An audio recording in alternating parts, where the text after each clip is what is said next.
Mesdames et messieurs, bonjour, salut les amis, j'espère que vous allez bien. Bienvenue encore une fois à la chaîne Ibra Show TV pour parler de pas mal de matchs, donc que ce soit en France, en Italie ou en Angleterre. Donc je vous dis à tout de suite après ce jingle.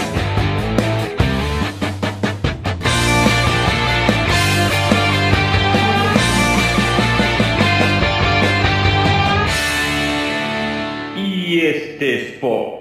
Les amis, pour ceux qui ne le savent pas, hier soir, il y a eu un grand match entre le Paris Saint-Germain et Saint-Etienne. C'était la Coupe de France, la finale de la Coupe de France, et c'est Paris Saint-Germain qui a réussi à gagner ce match-là 1-0 grâce au but de Neymar. Donc pour ceux qui ne le savent pas, pendant ce match-là, Mbappé, le joueur talentueux de Paris Saint-Germain, a été blessé à cause d'un tacle de Loïc Perrin. Malheureusement, ce joueur-là qui a fait une belle carrière, c'était son dernier match et il est sorti sur un carton rouge. Alors que Mbappé, il est sorti sur blessure. Donc franchement, ça va être difficile pour Paris Saint-Germain de savoir s'ils vont jouer avec Mbappé en Ligue des Champions, qui va jouer dans 2-3 semaines prochaines. Paris, en tout cas, elle a gagné la Coupe de France 1-0. Voilà, donc grâce à Neymar. Et on voit que Paris gagne tout pratiquement en France, que ce soit la Coupe ou la Ligue 1. Voilà, donc ça c'est ce qui s'est passé en France. Ce qui s'est passé en Italie, ce jeudi soir, il y avait Udinese contre la Juventus de Turin. La vieille dame qui a perdu 2-1 contre l'Udinese. Voilà. Et Ronaldo n'a pas marqué dans ce match-là, mais ce qui a permis à l'Atalanta de Bergame de se rapprocher de la Juventus de Turin qui a toujours 80 points. Alors que dans l'autre match, la Lazio de Rome avait battu Cagliari 2-1. Et donc la Lazio serait rapprochée aussi de la Juve de 8 points. C'était Immobile qui avait marqué un but de la Lazio, donc ce qui lui a permis de dépasser Ronaldo en nombre de buts en Italie. Donc c'est lui le meilleur buteur en ce moment de l'Italie avec 31 buts et 8 passes décisives, et Ronaldo juste derrière avec 30 buts. Donc en tout cas il reste encore 3 matchs, donc on ne saura pas encore qui sera le meilleur buteur de la Serie A cette année-là. Alors, hier soir, il y avait un très bon match entre le Milan AC et l'Atalanta de Bergame. Donc, comme on a vu que la Juve avait perdu contre l'Udinese, l'Atalanta de Bergame, elle était juste derrière, à 6 points. Et donc, si elle gagnait ce match-là contre le Milan, elle aurait pu se rapprocher de la Juve juste à 3 points. Mais malheureusement, ils ont fait un match nul hier entre les deux équipes, un partout. Zapata qui marque pour l'Atalanta et Kolongolu pour le Milan AC. Donc, un partout. Et maintenant, Atalanta de Bergame a 75 points. Donc, elle est juste à 5 points de la Juventus de Turin, qui, elle, va jouer ce dimanche contre Sampdoria. Et si la Juve gagne ce dimanche contre la Sampdoria, c'est fini. La Serie A sera finie, terminée. Et c'est la Juve qui sera championne d'Italie. Voilà. Mais aujourd'hui, il y a quand même un très bon match entre la Genoa et l'Inter Milan. La Genoa qui est pratiquement relégable. Donc, elle est pratiquement parmi les 4 derniers. Donc, elle doit faire un bon match et prendre quelques points pour ne pas être reléguée.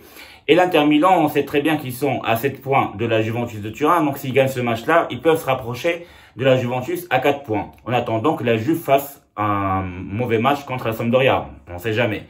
Voilà, donc tout est jouable.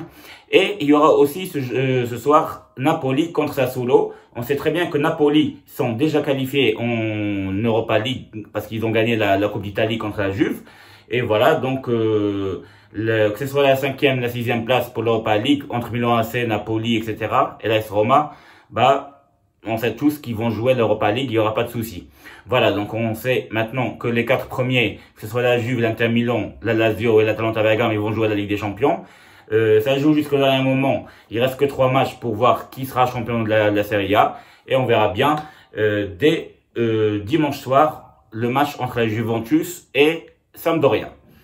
Voilà, ce qui va se passer en Angleterre demain en Première Ligue, c'est aussi de la folie un petit peu parce que il reste qu'un seul match, c'est le dernier match de l'Angleterre et il y aura surtout 3 très importants matchs, celui entre Chelsea et Wolves où il y a le Marocain Saïs. Chelsea, on sait très bien que c'est là où le Marocain Hakim Ziyech qui va les rejoindre, aussi Timo Werner.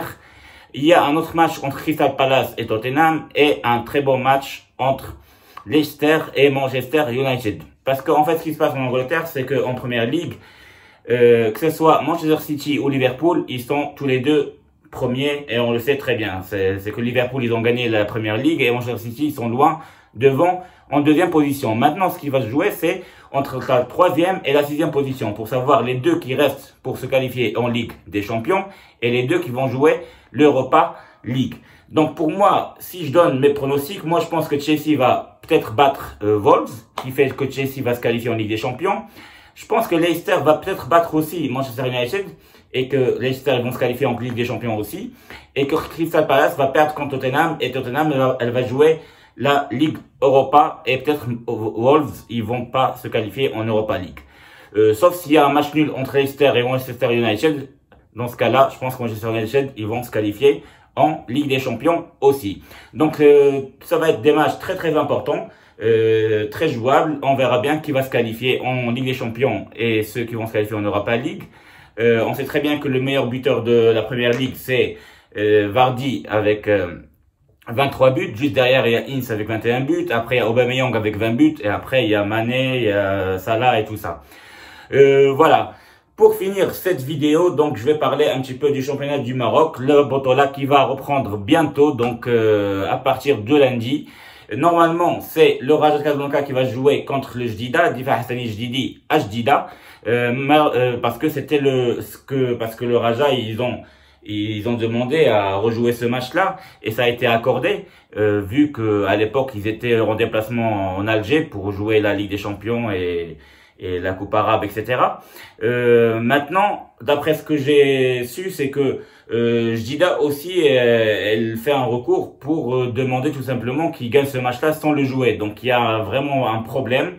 Donc, on ne sait pas si le match il va être maintenu ce lundi soir à 21h entre Jdida et Raja. En tout cas, normalement, c'est ce qui doit être fait ce lundi soir. Et l'autre match, ce sera entre Agadir et Beni Mellel. Mardi soir, il y aura l'Ouïdad de Casablanca contre Oujda et Jdida contre Berkane. Voilà. Et le Raja, elle va rencontrer le jeudi soir d'après, en fait, la renaissance de Zmamra. Voilà, donc le championnat du Maroc va reprendre. Donc on va voir qui pourra gagner ce championnat du Maroc, sachant que les premiers, c'est Ouïdad, Berkane, voilà. Donc c'est vraiment très proche, toutes les équipes sont très proches, sachant que le Raja a beaucoup de matchs en retard. Donc on va voir qui va gagner le championnat du Maroc. Voilà, donc j'espère mes amis que vous avez bien aimé cette vidéo. N'hésitez pas à liker comme d'habitude, de partager et de s'abonner. Et je vous dis à très bientôt. Au revoir.